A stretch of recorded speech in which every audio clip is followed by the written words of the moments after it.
ये वो सेकेंडर भी है ना। नहीं सेकेंडर भी प्लीज प्लीज प्लीज। ये आपका कितना समर्थन है देखिए। हाँ बोलिए। Chairman sir, please. आरपीआई की तरफ से हरिवंश को मैं देता हूं शुभेच्छा। हरिवंश राय को मैं आरपीआई की तरफ से देता हूं शुभेच्छा और हाउस को अच्छा चलाओ, यही है मेरी इच्छा। मैं हमेशा करता रहूंगा उनका पीछा। मैं हमेशा करता रहूंगा उनका पीछा, इसलिए मैं दे रहा हूं आपको शुभेच्छा। मोदी जी ने हरिवंश राव जी को दे दिया है मौका, राय को। मोदी जी ने हरिवंश राय को दे दिया है मौका, लेकिन हरिप्रसाद को कांग्रेस ने दे दिया।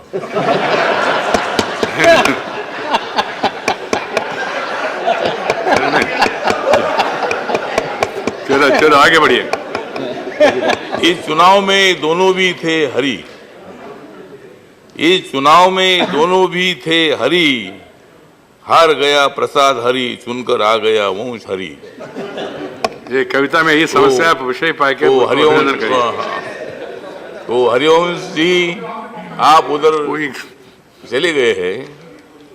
हमें डर इस बात का है कि आप कब उधर जाएंगे और कब इधर आएंगे उसका पता नहीं है, लेकिन आज आप हमारे साथ है और ये हमारे लिए बहुत बड़ी खुशी की बात है कि आप एक पत्रकार हैं, आप एक राजनेता भी है, सोशल वर्कर भी है और इस हाउस को चलाने के लिए आपको मौका दे दिया है। तो मैं हमेशा मतलब चेयरमैन साहब को मैं डरता हूँ, चेयरमैन साहब को मैं डरता हूँ, इसलिए मैं आपका समर्थन करता हूँ।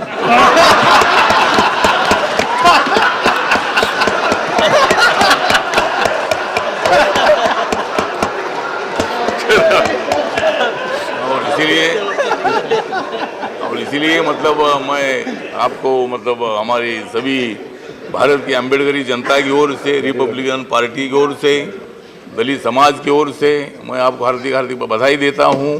और आप हाउस अच्छी तरह चलाओ। उधर भी मतलब आप उधर चले गए, लेकिन ज़्यादा इधर देखो, थोड़ा थोड़ा उधर देखो और कम बीच में देखो।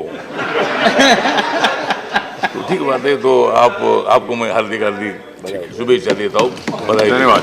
Deputy chairman sir, I strongly support this bill. I strongly support this bill.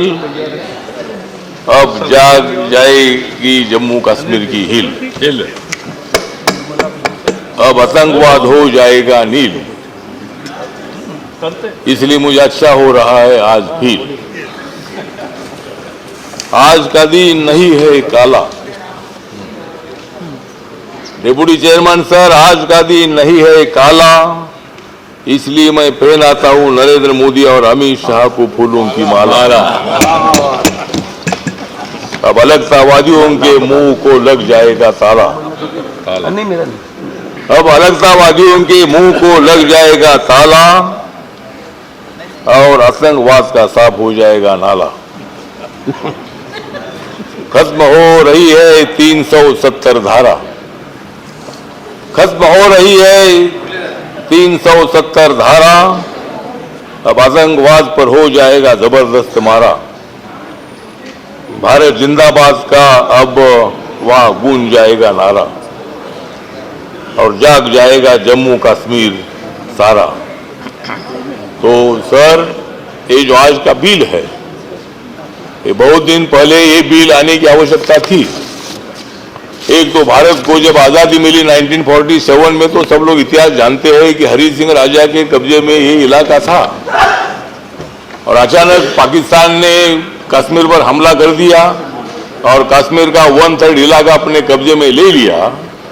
तब हरि सिंह राजा और पंडित जवाहरलाल नेहरू जी में जो मतलब बातचीत हुई, एग्रीमेंट हुआ, उसके मुताबिक मतलब जम्मू कश्मीर को भारत से जोड़ने का निर्णय हो चुका।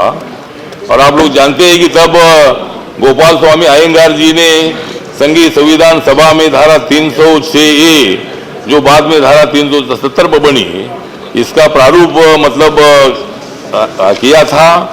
और इसीलिए जम्मू कश्मीर को भारत के अन्य राज्यों से अलग अधिकार में मिला था। तो मुझे लगता है कि ये क्या है अधिकार, तो भारत के अन्य राज्यों के लोग जम्मू कश्मीर में जमीन नहीं खरीद सकते हैं। वित्तीय आपातकाल लगाने वाली धारा 360 भी जम्मू कश्मीर पर लागू नहीं होती। जम्मू कश्मीर का अलग झंडा है। भारत की संसद जम्मू कश्मीर में रक्षा, विदेश मामले और संचार के अलावा कोई अन्य कानून नहीं बना सकती है। धारा 356 लागू नहीं होती है। राष्ट्रपति के पास जो संविधान को बर्खास्त करने का अधिकार नहीं। कश्मीर की कोई लड़की किसी बाहरी से शादी करती है तो उसकी कश्मीर की नागरिकता छीन जाती है। इसी तरह मतलब जो बंधन है, तो 300 धारा को खत्म करने का मतलब ये है कि जम्मू कश्मीर को, लद्दाख को भारत से जोड़ना है, भारत से तोड़ने का ये काम नहीं है। और मैं कांग्रेस पार्टी से अपेक्षा करता था कि भाई कांग्रेस पार्टी इसका सपोर्ट करेगी, लेकिन अभी इसका विरोध करने से आपको वोट मिलने वाला ही नहीं है उधर। मतलब कांग्रेस पार्टी को अगर देश की एकता के लिए या कोई मतलब इस 370 धारा लगाकर या मतलब वहाँ जो यूनियन टेरिटोरी का निर्णय लेने के बाद उनको भारत से अलग करने की भूमिका नरेंद्र मोदी जी, अमित शाह की नहीं है, तो वहाँ का आतंकवाद खत्म होना चाहिए, वहाँ के लोगों की रक्षा होनी चाहिए, वहाँ की इकोनॉमी डेवलप होनी चाहिए, वहाँ के बेरोजगारों को रोजगार मिलना चाहिए और भारत के साथ जम्मू कश्मीर में हमेशा के लिए रहना चाहिए। इसी तरह मुझे लगता है कि जम्मू कश्मीर और लद्दाख जो है, लद्दाख में बुद्धिस्ट ज्यादा है, जम्मू में हिंदू ज्यादा है और कश्मीर में मुस्लिम ज्यादा है और हमारी सरकार मुस्लिमों का विरोध नहीं करती है। कश्मीर हमारा तो सिर है, एक सिर हमारा तोड़ने का काम पाकिस्तान ने किया है, हमारा 1/3 सिर उन्होंने तोड़ा है और इसीलिए मुझे लगता है कि अभी ये तो निर्णय हो चुका है 370 कलम लगाकर जम्मू कश्मीर लद्दाख को भारत से जोड़ने की मतलब एक प्रक्रिया जो है ये एनडीए सरकार ने पूरी की है, मोदी सरकार ने पूरी की है। इसीलिए उनके ऊपर कोई अन्याय बिल्कुल नहीं है और वहां के लोगों पर बिल्कुल अन्याय होगा नहीं। वहां टाटा, बिरला, मफतलाल, बजाज ऐसे लोगों को बताएंगे कि वहां जाइए, कारखाने निकालो और वहां के बेरोजगारों को रोजगार दीजिए। इसी तरह का काम हम चाहते थे और राम गोपाल जी आपसे भी अपेक्षा थी कि आपने इधर सपोर्ट करने की आवश्यकता थी। बहुजन समाज पार्टी ने सपोर्ट किया, आपकी क्यों नहीं कर रहे?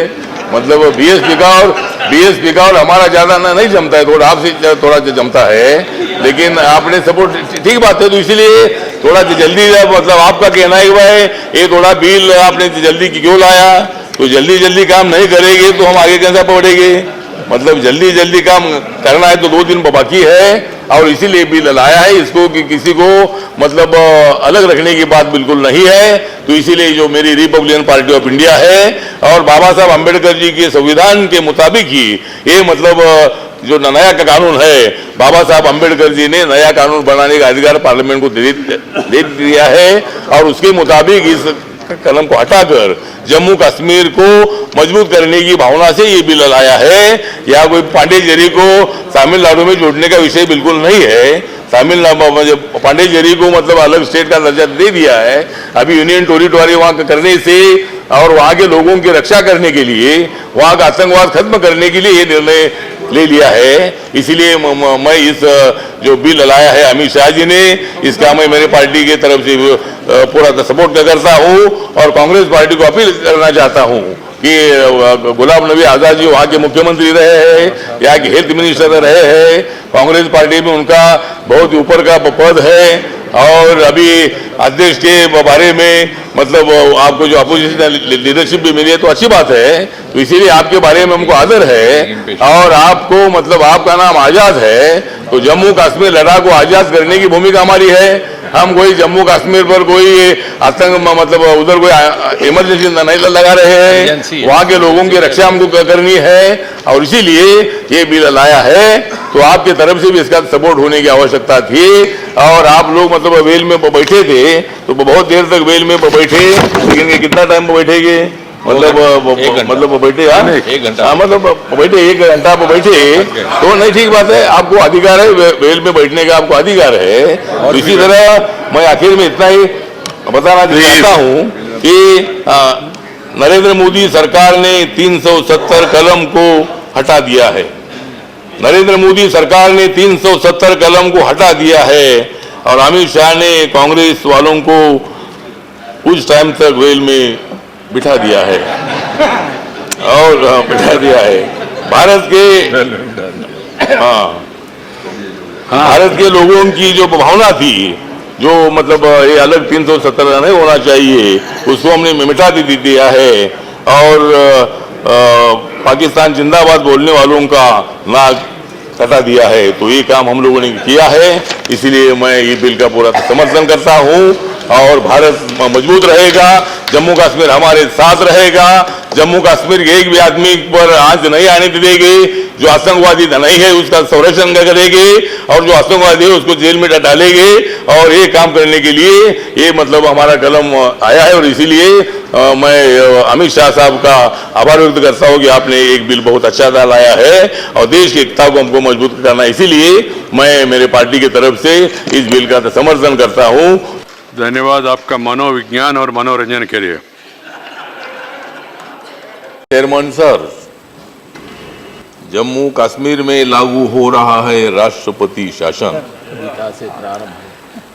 जम्मू कश्मीर में लागू हो रहा है राष्ट्रपति शासन, उसके सपोर्ट में मैं दे रहा हूं राज्यसभा में भाषण। नरेंद्र मोदी जी को मजबूत करना है भारत नेशन। नरेंद्र मोदी जी को मजबूत करना है भारत नेशन। जम्मू कश्मीर को न्याय देने का है अमित भाई का मिशन। कांग्रेस ने, नेशनल कॉन्फ्रेंस ने और पीडीपी ने वहां बहुत साल तक किया राज। कांग्रेस ने, नेशनल कॉन्फ्रेंस ने, पीडीपी ने वहां बहुत साल तक किया है राज। इसलिए राष्ट्रपति शासन की स्थिति आ गई है आज। जम्मू कश्मीर को हमें चढ़ाना है राष्ट्रवाद का ताज। जम्मू कश्मीर को हमें चढ़ाना है राष्ट्रवाद का ताज। हम सब मिलकर इस बिल का समर्थन करते हैं आज। मेरे मन में जम्मू कश्मीर का है स्पंदन। मेरे मन में जम्मू कश्मीर का है स्पंदन, इसलिए मैं करता हूं अमित भाई का अभिनंदन। मैं तोड़ता हूं कांग्रेस वालों का बंधन और करता हूं पाकिस्तान का रणकंदन। हमें चाहिए एक राज्य एक राष्ट्र। हमें चाहिए एक राज्य एक राष्ट्र, लेकिन जम्मू कश्मीर दिखता है परराष्ट्र। इसका हमें बहुत हो रहा है कष्ट। इसका हमें बहुत हो रहा है कष्ट। हमें खत्म करना चाहिए 370 कलम नष्ट। जम्मू कश्मीर है बहुत ही सुंदर। जम्मू कश्मीर बहुत ही है सुंदर, इसलिए वो चाहिए भारत के अंदर। हमें जम्मू कश्मीर का है अभिमान। वो भारत में ही है। जम्मू कश्मीर का है अभिमान, बढ़ानी है मैं उनकी शान।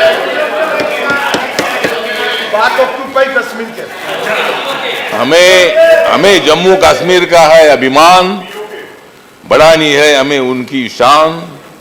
हमारा हमेशा रहता है पाक व्याप्त कश्मीर की तरफ ध्यान। हमारा हमेशा रहता है पाक व्याप्त कश्मीर की तरफ ध्यान, इसलिए लगाना है हमें पाकिस्तान पर बयान। तो आज ये जो बिल लाया गया है, एक तो मतलब पीडीपी और बीजेपी एक साथ आए थे, लेकिन पीडीपी की भूमिका थोड़ी सी अलगाववादी लगी, इसलिए भारतीय जनता पार्टी ने सपोर्ट निकाला। लेकिन तब कांग्रेस पार्टी और पीडीपी ने एक साथ आना चाहिए था। जिस तरह मतलब बीजेपी और पीडीपी का अलायंस टूटा, उसी तरह उत्तर प्रदेश में सपा बसपा का अलायंस टूटा। मतलब वो तो टूटते रहता है, वो टूटा, तो इसलिए ठीक बात है। तो इसलिए ये जो आज का बिल आया है, एक तो इलेक्शन कमीशन ने बताया कि भाई हमको और थोड़ा टाइम मिलना चाहिए और राष्ट्रपति शासन लागू करने के लिए 6 महीना बढ़ाने की आवश्यकता थी, और अमित भाई ने गृह मंत्री के नाते ये बिल लाया है। ये बिल बहुत इंपॉर्टेंट है। बाद में 6 महीने के बाद इलेक्शन होने वाली है, इलेक्शन हो जाएगी तो बीजेपी वहाँ जीतने वाली है, और वहाँ मतलब 2 पार्टी का राज्य आना ठीक नहीं है, क्योंकि एक पार्टी का राज्य आना चाहिए, नहीं तो फिर और 2 पार्टी का आएगा तो और भी जल्दी टूट जाएगा। ऐसा नहीं होना चाहिए। इसीलिए वहाँ भारतीय जनता पार्टी को बहुत ही अच्छा बहुमत मिलेगा। मेरा निवेदन यह है कि मतलब कश्मीर में मुस्लिम समाज की संख्या ज़्यादा है, जम्मू में हिंदू समाज की संख्या ज़्यादा है, लद्दाख में बुद्धिस्ट समाज की संख्या ज़्यादा है, तो नाम खाली जम्मू और कश्मीर है। तो मैं गृह मंत्री जी को निवेदन करना चाहता हूँ कि हमारे बौद्ध समाज को अलग मत करो, तो जम्मू कश्मीर और लद्दाख इसी तरह का भी नाम उसमें करने के संबंध में विचार करने की आवश्यकता है। और मेरी पार्टी की तरफ से मैं इस बिल का समर्थन करता हूँ, और आप सब लोग भी समर्थन करो। कांग्रेस वालों को समर्थन करने के बगैर कोई दूसरा चारा नहीं है, क्योंकि ये बिल का समर्थन नहीं करेगी तो, क्योंकि 356 जो कलम है, इस कलम का उपयोग कांग्रेस पार्टी ने बहुत बार किया है। जब एनटीआर की सरकार थी आंध्रा में, तब एनटीआर की सरकार बर्खास्त करने का निर्णय आपने लिया था। तब मैं बाबा साहब अम्बेडकर जी की पत्नी माई साहब अम्बेडकर जी के साथ मैं वहाँ एनटीआर का सपोर्ट करने के लिए गया था। तो हम कोई 356 का बहुत बड़ा सपोर्ट करते हैं नहीं है, लेकिन जब ऐसा वक्त आ जाता है तब मतलब इसी तरह का उपयोग करना पड़ता है। और 356 हम अभी यहाँ लगा रहे हैं, हम कोई वेस्ट बंगाल में लगाने के लिए नहीं जा रहे हैं, लेकिन वहाँ शांति होनी चाहिए। वो हमारे मित्रों को कहना है कि भाई वहाँ शांति रखनी चाहिए, एक दूसरे पर हमला मत करो, जय बंगला भी बोलो, जय श्री राम भी बोलो, जय भीम भी बोलो, जो बोलना है वो बोलो, लेकिन वहाँ जो संघर्ष है वो मतलब वहाँ से शांति होनी चाहिए, और वहीं से गड़बड़ी ज़्यादा चलती रहेगी। तो मेरा कहना ये है कि वहाँ भी 350 लगाने की आवश्यकता है, लेकिन ऐसा मत लगाओ। ममता जी को अभी 1-2 क्या 6 महीने रह गए हैं, उनको 6 महीने राज करने दो, बाद में अपनी सरकार आने वाली है, काय के लिए 350 लगाना है। धन्यवाद ठाकुर जी, मतलब आप भी मतलब अच्छा काम करते रहो, और इसीलिए मैं इस बिल का तो समर्थन करता हूँ, और ये बिल पास हो जाएगा ऐसा मुझे पूरा विश्वास है। उपस्थित डिप्टी चेयरमैन सर, बहुत ही अच्छा था महामहिम राष्ट्रपति जी का अभिभाषण, बहुत ही अच्छा था महामहिम राष्ट्रपति जी का अभिभाषण, क्योंकि नरेंद्र मोदी जी मजबूत कर रहे हैं भारत नेशन।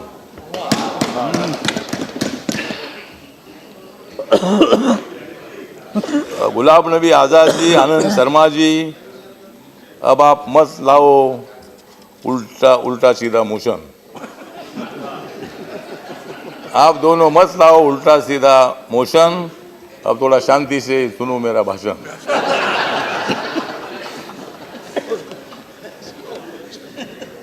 समाज को तोड़ने की मोदी जी को आदत नहीं है, समाज को तोड़ने की मोदी जी को आदत नहीं है, उन्हें हिंदू मुसलमान और सभी को जोड़ने की आदत है। कांग्रेस को जोड़ने की आदत नहीं है, इसलिए वो समाज को तोड़ रहे हैं। वोट में हार गए, इसलिए वो वोट में हार गए। किसी की नागरिकता छीनने की मोदी जी को आदत नहीं है। जिनको नागरिकता देना आवश्यक है उनको नागरिकता देने की उन्हें आदत है। तो ये जो राष्ट्रपति जी का अभिभाषण है, हम सब लोगों ने भाषण सुना है, भाषण बहुत अच्छा था। आनंद जी का भी भाषण बहुत अच्छा था, मतलब हमारे विरोध में आप बहुत अच्छा बोलते हैं, आप हमारे विरोध में बहुत अच्छा बोलते हैं, लेकिन बाद में हम सब लोग तुम्हारा पोल खोलते हैं। तो ठीक बात है, मतलब एक दूसरे पर आरोप करने की आवश्यकता भी होती है, क्योंकि अगर आप सब लोग हमारे बाजू में बोलते रहेंगे तो हमें भी हमारी सरकार चलाने के लिए मुद्दा नहीं मिलेगी। तो लोकतंत्र में क्रिटिसाइज होना ही चाहिए, लेकिन कांग्रेस पार्टी को मैं इतना ही बताना चाहता हूं कि आप लोग लोकतंत्र को मानते हैं, आप लोगों ने बहुत साल तक सत्ता में आप रहे हैं, और अगर हम अभी सत्ता में आए 5 साल, 5.5, पौने 6 साल हो रहे हैं, आप अगर 60 साल रहे हैं तो हमको 25 साल तो रहने दो। हाँ 30, हाँ ठीक है, 30 ठीक है। मतलब सत्ता अगर आप भी अच्छा काम करोगे तो सत्ता आपको मिल सकती है, लेकिन जब तक हमारा काम अच्छा है। हाँ, प्रधानमंत्री आ गए हैं, हम स्वागत करते हैं।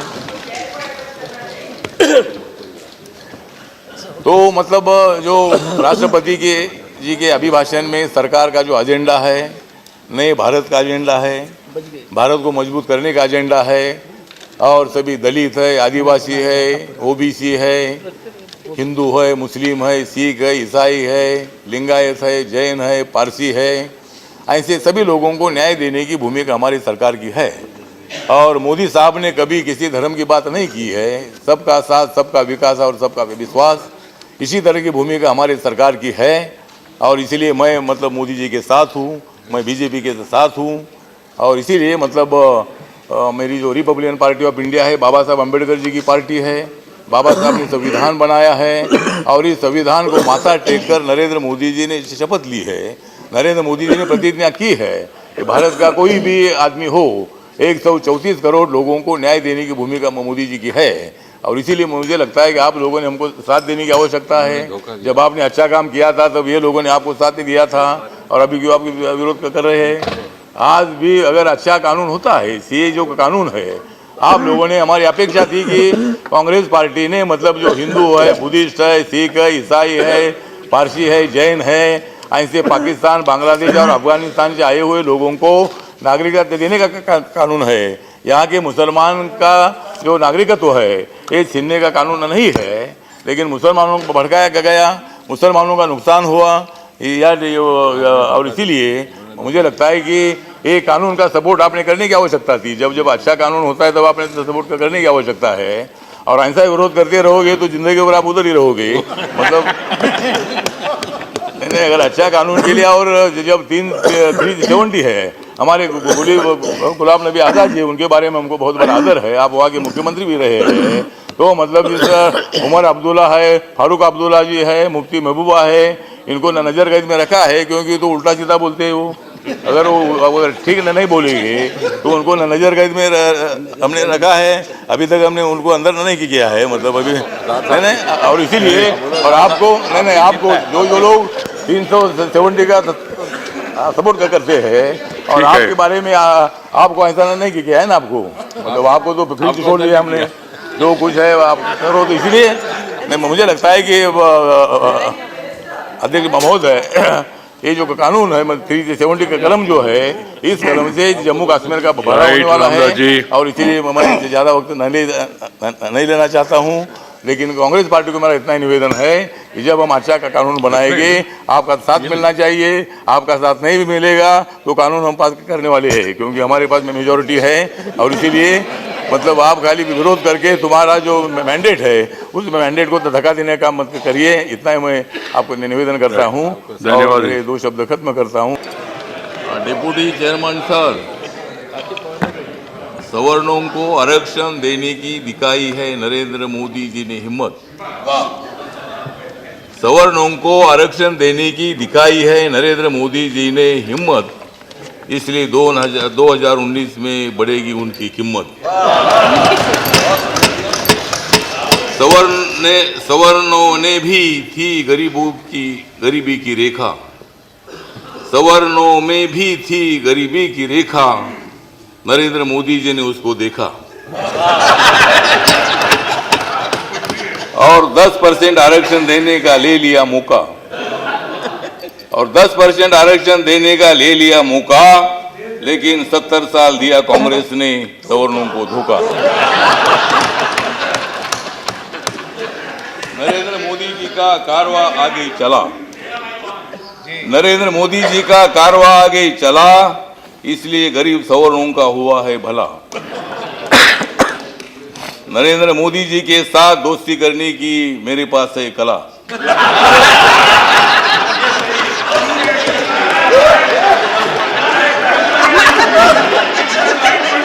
नरेंद्र मोदी जी के साथ दोस्ती करने की मेरे पास है कला, इसलिए कांग्रेस को छोड़कर मैं बीजेपी की तरफ चला।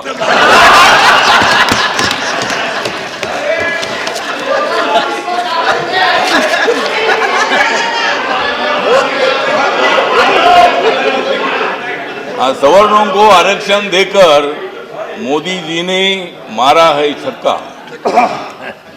सवर्णों को आरक्षण देकर मोदी जी ने मारा है छक्का और 2019 में विजय है उनका पक्का। नरेंद्र मोदी जी और अमित शाह जी अगर मुझे दे देंगे थोड़ा धक्का, अगर नरेंद्र मोदी जी और अमित शाह जी अगर मुझे दे देंगे थोड़ा धक्का तो मैं कांग्रेस के खिलाफ मारता हूं छक्का।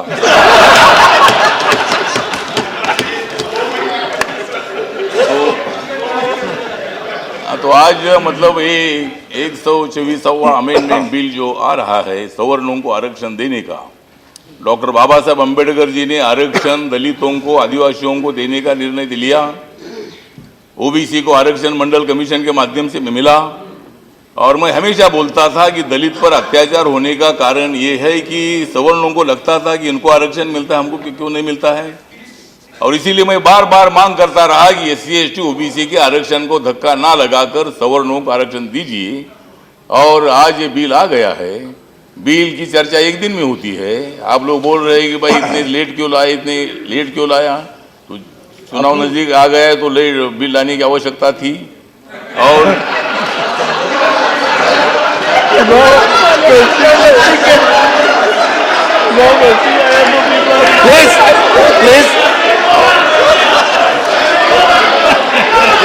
बिल आया है, मतलब क्या उसमें मैंने चुनाव जीतने के लिए जो भी करना चाहे तुम भी करो, हम भी करते हैं। तुमको जो करना है वो करो, तुमको जितनी टीका करनी है उतनी करो। और अच्छा काम क्या करना है, 2-3 महीने में क्या क्या करना है, इसमें मोदी जी और अमित शाह बहुत होशियार है और मैं भी होशियार हूँ। लोगों को कैसा कन्विंस करना है, ठीक बात है। अभी 3 राज्यों में हार गए, 15-15 साल छत्तीसगढ़ में, मध्य प्रदेश में सरकार थी, लोगों को थोड़ा बदल करने की भावना होती है। और राजस्थान में 5 साल के बाद एक बार कांग्रेस एक बार बीजेपी, ऐसा होता ही था, तो वो बदल होना ही था। लेकिन तो भी बीजेपी ने बहुत बड़ी कांटे की टक्कर दे दी है। आपको पूरी मेजोरिटी नहीं मिली है। आप लोग बोल रहे हैं कि भाई 2019 में ये नहीं आएगी, वो नहीं आएगी, तो आप कैसे आएंगे, हम नहीं आएंगे तो आप कैसे आएंगे। मतलब आएंगे मतलब तुम्हारे 3 मिनट हो रहे हैं। पार्टी और सपा और बसपा एक साथ आए हैं। 3 मिनट हो रहे हैं प्लीज। सपा बसपा एक साथ आए, अच्छी बात है कि ये दोनों एक दूसरे के तो दुश्मन थे लेकिन अभी मित्र बन गए हैं।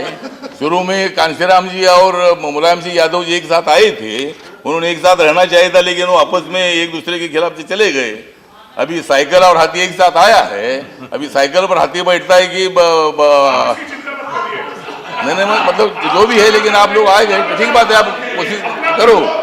उत्तर प्रदेश में आप लोग नागर जी उत्तर प्रदेश में आप लोग एक साथ आए, अच्छी बात है। लेकिन रिपब्लिकन पार्टी बीजेपी के साथ रहेगी। अगर बसपा अगर सपा के साथ चली गई है तो उत्तर प्रदेश में रिपब्लिकन पार्टी बीजेपी के साथ रहेगी। एक जमाना था कि हमारे आरपीआई की 4 मंत्री थे, कॉन्क्लूड करने समय हमारा था, वो हाथी सिंबल आपके पास आया है और हाथी मेरे तरफ देख रहा है, उनको उधर खाने के लिए कुछ नहीं मिल रहा है और उनको लग रहा है कि भाई मंत्री बन गए, इधर थोड़ा खाने के लिए मिलेगा। देखते आपकी पार्टी बड़ी है, मेरी पार्टी छोटी है। हमारी पार्टी मिश्रा जी, आपकी पार्टी बड़ी पार्टी है। और दलित और ब्राह्मणों का जब बहुजन समाज पार्टी ने ब्राह्मणों का विरोध किया था तब मैं बोलता था कि बाबा साहब अम्बेडकर जी ने ब्राह्मण जाति का विरोध नहीं किया है, ब्राह्मणवाद का विरोध किया है। और इसीलिए मतलब आप लोग अभी आप सब लोग एक साथ आए हैं तो अच्छी बात है। आप लोग कोशिश करो। आप वाले जी कृपया अपनी बात खत्म करें। इधर आइए। नहीं आप लोग बीजेपी के साथ मायावती जी के बारे में हमको आदर है। हमारे समाज की बहुत बड़ी हमारी बहन है, बहुत बड़ी एडमिनिस्ट्रेटर है, 4 बार मुख्यमंत्री रही है। लेकिन मिश्रा जी 3 बार बीजेपी का सपोर्ट लेकर मायावती मुख्यमंत्री बनी। माननीय आठवाले जी इधर देखें, माननीय आठवाले जी चेयर की तरफ देखकर बोले और बात खत्म करें। आपकी तरफ भी मैं देखता हूं, बात खत्म करें। नहीं मैं आपकी तरफ बात खत्म करें। थोड़ा इनकी तरफ देखना पड़ेगा मुझे। कृपया अपनी बात खत्म करें। समय इसलिए मतलब नहीं, ठीक बात है। तो मायावती जी 3 बार बीजेपी के सपोर्ट से मुख्यमंत्री बनी थी, तो इसीलिए मुझे लगता है कि भाई दलित विरोधी का नारा देना ठीक नहीं है। आप लोग तो दूसरा आरोप कर दीजिए। आज बीजेपी दलितों की है, बहुजनों की है, ये बिल में अल्पसंख्यकों भी मतलब या ले लिया है। कृपया कंक्लूड करें, हिंदू हो, मुस्लिम हो, क्रिश्चियन हो, कंक्लूड करें। कृपया कंक्लूड करें, अपनी बात कंक्लूड करें।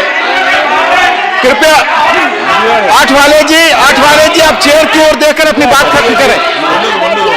अपनी बात खत्म करें, अपनी बात खत्म। कृपया अपनी जगह बैठे। आप चेयर की ओर देखकर अपनी बात खत्म करें। जो भी मतलब मैं दूसरे स्पीकर को बुलाऊंगा। कृपया कंक्लूड करें, दूसरे स्पीकर को मैं बुलाऊंगा। कृपया अपनी जगह। अरे बीजेपी को आप मनुवादी समझते। आठवाले जी अपनी बात, सत्ता में थे। आठवाले जी अपनी बात खत्म करें। समय पर्याप्त हो गया। मैं दूसरे वक्ता को बुला रहा हूँ। Shri honourable TG Venkatesh, 1 minute please, 1 minute. आपकी पार्टी समय ले चुकी है, लेकिन मैं पुनः आपको 1 मिनट का समय देता हूँ। कृपया बैठ, आप इनके साथ आपकी बात हो, कृपया बैठ जाए। और अभी आप कृपया बैठ जाए। मिस्टर टीजी वेंकटेश, अब आपकी बात सिर्फ रिकॉर्ड पे जाएगी। कृपया बैठ जाए। आप प्लीज स्पीक, प्लीज। चंद्रबाबू कृपया आप बैठ जाए। हो गए, आपने बहुत समय लिया, आप बैठ जाए प्लीज। फॉर प्रोवाइडिंग एक बहुत बड़े गंभीर विषय पर हम सब लोग यहाँ जो लोग मतलब इस महामारी में हमें छोड़कर गए हैं, उनको आदरांजलि अर्पित कराने के लिए और दोबारा तीसरी वेव ना आए और उसमें मतलब किसी का नुकसान ना हो, उसके लिए विपक्ष दलों के आग्रह पर आज सरकार की तरफ से ये चर्चा शुरू हुई है। तो मैं बताना चाहता हूं कि कोरोना की आ गई है महामारी। कोरोना की आ गई है महामारी, जा गई है दुनिया की जनता सारी। परेशान रही गांव गांव की नारी, परेशान रही गांव गांव की नारी। मेरे ऊपर भी आ गई थी एडमिट होने की बारी।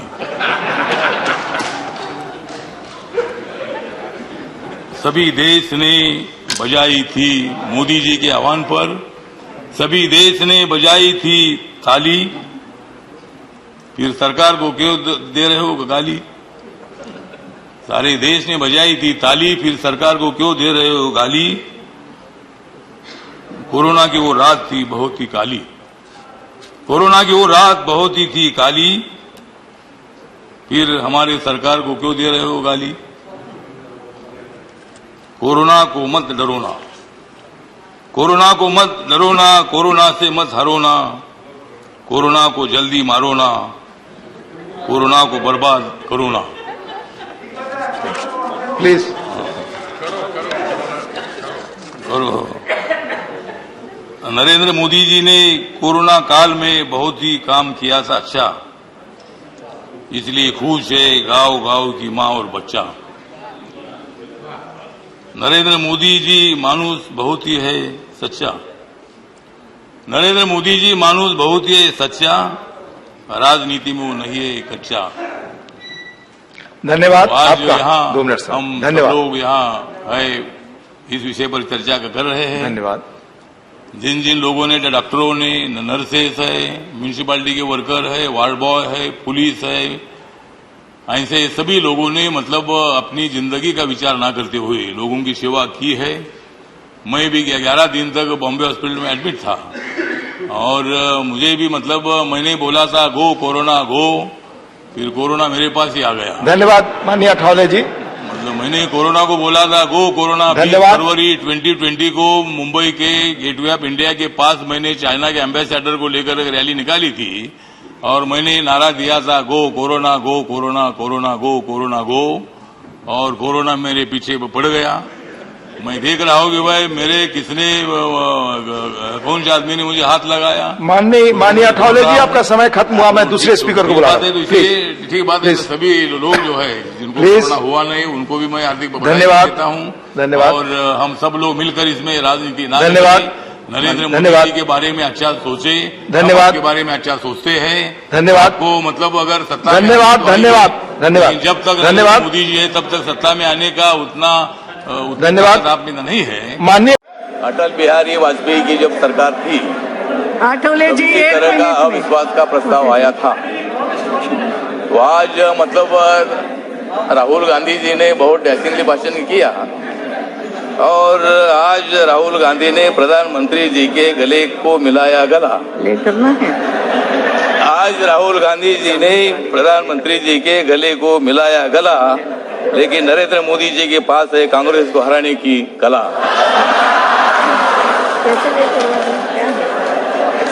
कांग्रेस ने पूरे किए थे सत्ता में 51 साल, 55 साल नहीं 51 साल, 55 साल नहीं 55 या 51 अभी। हाँ, कांग्रेस ने पूरे किए थे सत्ता में 50, 51, 55 साल, तब उन्होंने कमाया है बहुत ही माल। 2014 में नरेंद्र मोदी जी ने किया था बहुत बड़ा कमाल। 2014 में नरेंद्र मोदी जी ने किया था बहुत बड़ा कमाल, इसलिए देश में हो रहा है विकास का धमाल। कांग्रेस का आज देश में ठीक नहीं है हाल, कांग्रेस का देश में आज ठीक नहीं है हाल, इसलिए नरेंद्र मोदी जी जीतेंगे 2019 का साल। और अभी ये अपनी मैच जो है, मैच का अभी जज्बे मतलब निकालने वाला है।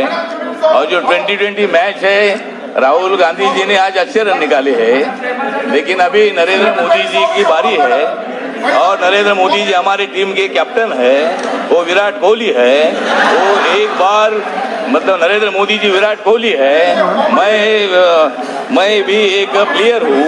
हमारे राजनाथ सिंह जी टीम के मेंबर है, बहुत सारे लोग हैं। हो गया। तो हमारी जो टीम है, तो बैठो बैठो। जी धन्यवाद जी। नहीं, हमारी जो टीम है, धन्यवाद जी, धन्यवाद। रामदास जी मैं थोड़ा सुनो, मैं कुछ तुम्हारे विरोध में नहीं बोल रहा हूँ। मैं क्रिकेट की मैच खेल रहा हूँ। मैं यहाँ मतलब क्रिकेट की मैच है, इधर अभी जीतने का वक्त आ गया है। अभी आपने रन निकाले हैं, अभी उससे डबल रन निकालने की जिम्मेदारी हमारे ऊपर है और मोदी साहब डबल रन निकालेंगे। जी, और मैं रामदास जी, उनके बाजू में धन्यवाद। खड़ा हूँ और रन जितने कम हो जाएंगे उतने रन निकालने की कोशिश हम भी करेंगे। मेरी जो रिपब्लिकन पार्टी ऑफ इंडिया है, बाबा साहब की पार्टी, बीजेपी दलित विरोधी नहीं है, न कांग्रेस दलित विरोधी नहीं है। एक दूसरे पर आरोप करने से काम नहीं चलेगा। दलितों के, माइनॉरिटीज के, ओबीसी के और सभी समाज के भले के लिए हम सब लोगों ने काम करना है। और राहुल गांधी जी को मेरा निवेदन है कि सरकार ने हमें साथ देना चाहिए। अगर आपने गले को लगाया है तो बिल पास करने के लिए आपका सहयोग मिलना चाहिए। और अभी बैठिए रामदास जी, बैठिए। Madam Speaker, thank you very much. हो गया। Thank you very much for participating. Honourable chairman sir, Venkaiah Naidu ji को उपराष्ट्रपति पद देकर नरेंद्र मोदी और अमित शाह जी ने रचा दिया है इतिहास। क्योंकि वेंकैया जी थे बीजेपी के नेता खास। आपके साथ मजबूती से खड़ा रहेगा अठौले रामदास। आपके साथ मजबूती से खड़ा रहेगा अठौले रामदास, क्योंकि मैं हूं सच्चा भीमदास। बहुत मुश्किल है ये हाउस को चलाना, बहुत मुश्किल है ये हाउस को चलाना, बहुत ही कठिन है बीजेपी और कांग्रेस को आपस में मिलाना।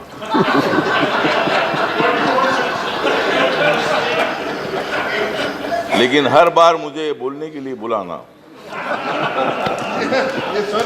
लेकिन हर बार मुझे बोलने के लिए बुलाना, नहीं तो आपको मुश्किल होगा हाउस को चलाना। तो हमें बहुत बड़ी खुशी है कि एक किसान के बेटे को इतने बड़े पद पर जाने का मौका मिला है। आप एक कार्यकर्ता के रूप में, भारतीय जनसंघ हो, भारतीय जनता पार्टी हो, युवा नेता हो, स्टूडेंट नेता हो, और आपको मैं 19 साल से जानता हूँ। जब 1998 में जब मैं पहली बार चुनकर आया था तब मैं उनके साथ था, अब मैं आपके साथ हूँ। तो तब से आप ग्रामीण विकास मंत्री रहे, अटल बिहारी वाजपेयी के सरकार में आप ग्रामीण विकास मंत्री भी रहे और आपका कार्यकाल बहुत अच्छा रहा है। मतलब आप एक जवाब देने में आप बहुत बड़े तेज हैं, लेकिन अभी वो कुर्सी पर बैठने के बाद आपको थोड़ा बोलना पड़ेगा। यहाँ थे तब आपको बहुत बोलने का मौका मिलता था और आप मतलब अपोजिशन वालों को आपके सामने वालों को चुप बिठाने का काम करते थे और अभी भी आपको हम सबको चुप बिठाने का मौका आपको मिला है, लेकिन हम ऐसा चुप नहीं बैठेंगे। यहाँ तो हम सब लोग आवाज़ उठाने के लिए आए हैं और इसीलिए मतलब इस हाउस को चलाने के लिए आपको अनुभव है। आप 24 साल तक 4 बार आप मतलब राज्यसभा के मेंबर रहे हैं और इस हाउस को चलाने के लिए इधर के लोग भी आपको कोऑपरेशन देंगे और उधर के भी लोग देंगे। उधर के लोग कितना देते देखते हैं अभी, लेकिन अभी तो भाषण तो किया है कि हम आपको सहयोग देंगे, आपको कोऑपरेशन करेंगे। लेकिन बिल बाकी कोऑपरेशन ना भी करे तो चलेगा, लेकिन सरकार के बिल पास करने के लिए उनकी मदद मिलनी चाहिए। और मुझे पूरा विश्वास है कांग्रेस पार्टी एक बड़ी पार्टी है, बड़ी पार्टी के रूप में उन्होंने काम भी किया है, लोकतंत्र वो जानते हैं, बहुत साल उन्होंने सत्ता में रहकर मतलब बिल पास किए हैं, तब इन लोगों ने आपको सहयोग दे दिया है और अभी बिल पास करने के लिए आप उधर आए थे। इसलिए मुझे बिल्कुल चिंता नहीं है कि आप मतलब ऐसा एक बार खड़ा हो जाएंगे तो वो लोग सब बैठ जाएंगे और इसीलिए आप इस हाउस को अच्छी तरह चलाएंगे। मेरी जो रिपब्लिकन पार्टी है, बाबा साहब अम्बेडकर जी की पार्टी है, संविधान को मजबूत करने वाली पार्टी है, देश को मजबूत करने वाली पार्टी है, इस पार्टी की तरफ से मैं आपको हार्दिक बधाई देता हूँ और इतनी उम्मीद मैं रखता हूँ कि आपको इसके जो बड़ा पद है, इसके बड़ा पद जो है 5 साल के बाद जो दूसरा बड़ा पद है वो भी बड़ा पद मिले और आप इस देश के बड़े पद पर भी आप जाएंगे, ऐसा मैं विश्वास व्यक्त करता हूँ। जय भीम, जय भारत। धन्यवाद श्री वाई